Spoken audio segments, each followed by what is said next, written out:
Peter Bradshaw from The Guardian here. Welcome back to my modest little vlog.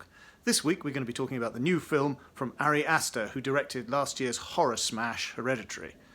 This week there's been a certain amount of vulgar competition between reviewers as to who can say the title of his new one in the most ostentatiously Swedish-sounding voice. Anyway, it's time for Midsommar.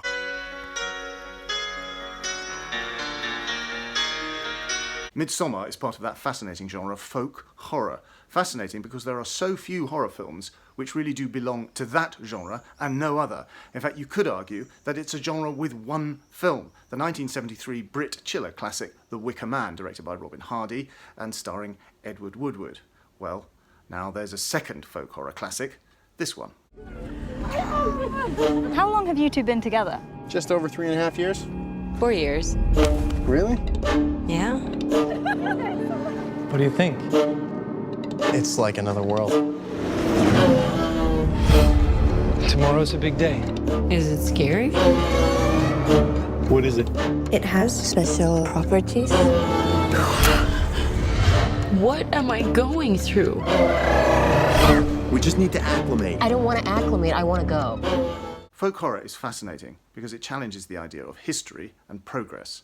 Some young people from the big city, rational, consumerist, post-Enlightenment, go to the countryside for what they imagine to be its restorative and therapeutic qualities. But they are soon to discover that what Ali G called that well-minging place, the countryside, is not picturesque and harmless. And this is despite the fact that they chance upon a pagan ritual. But even this is not at first a red flag. On the contrary, it seems at first to be proof of the countryside's innocent primitivism. Midsommar is great horror, great satire, great black comedy, and Florence Pugh is absolutely brilliant in it. It's also worth noting that the film follows that narrative template laid down for it by that other great 1973 classic, Don't Look Now, in that it begins with a family tragedy, moves on to an illusory period of calm and healing, and then, via a series of uncanny disturbances, climaxes in a bizarre horror, utterly annihilating that concept of rational compassion which had governed our response to the initial heartbreak. Don't Look Now is re-released this week. Let's have a look at this fascinating scene. What are you doing? Talking to Johnny. What'd you say? Oh, nothing. It's just a letter. How did it go? Oh, God. The deeper we get, the more Byzantine it gets. I'm restoring a fake. Incredible you can't change your course. I got the breath. The options are restore the fake or let it sink into the sea. What'd you say? Well, I said Daddy's still hard at work on the windows of St. Nicholas, our beautiful 16th century church.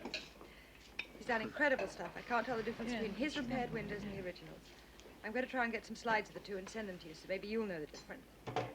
Hope my friend Ellis is being more reasonable this time. But his group captain or something. I'm enclosing the money for your gym shoes. Buy the one pad itself, the other one's hurt your feet. Ask matron for those especially. You might as well be kind to yourself. Just nothing boring. Laura and John, the grieving couple, played of course by Julie Christie and Donald Sutherland, doing something as innocuous as having lunch together in a restaurant in Venice, where they have come together, at least partly, to get over the death of their child. But with extraordinary daring, Nick Rowe contrives an ambient sound design for the entire scene, whereby we appear to hear the conversation in a sort of middle distance, always tuning into all the other sounds in the restaurant as well. The banging of the chairs, the clacking of the cutlery, the ringing of the telephone taking orders. It's as if we can intuit the interior of John's head. He's distracted, uneasy, for reasons that he doesn't quite understand. He can sense something in the air, and that is his own terrible fate. If you've enjoyed this vlog, please subscribe.